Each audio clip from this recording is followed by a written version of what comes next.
The Capital One data breach happened during 2019. This data breach exposed private information of more than 100 million customers, which included names, address, and credit card information.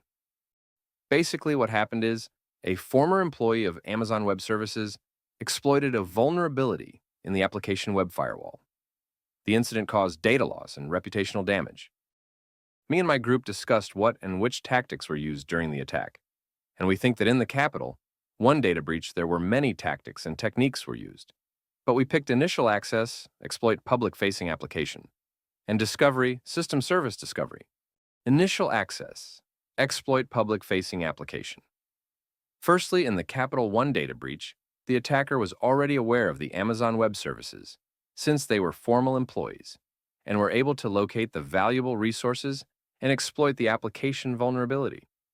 Secondly, the application was well known and easily accessible via internet, and it had more than 100 million customers, and it was made to handle sensitive data, such as credit card information, which made it a desired treasure for many attackers.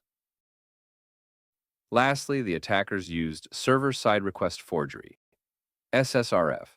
Basically, it's tricking the server to send a request to other server, which enabled the attacker to get their hands on the access keys and on the sensitive information. Discovery, system service discovery.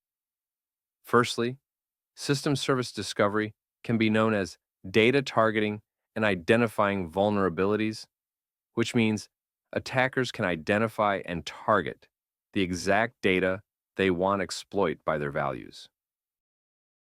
System service discovery happened in the Capital One data breach in the context of attackers used AWS metadata service to learn about the instance types, attached storage, and IAM roles. Accessing this metadata allowed the attacker to gather critical details necessary for further exploitation. Impact and outcome.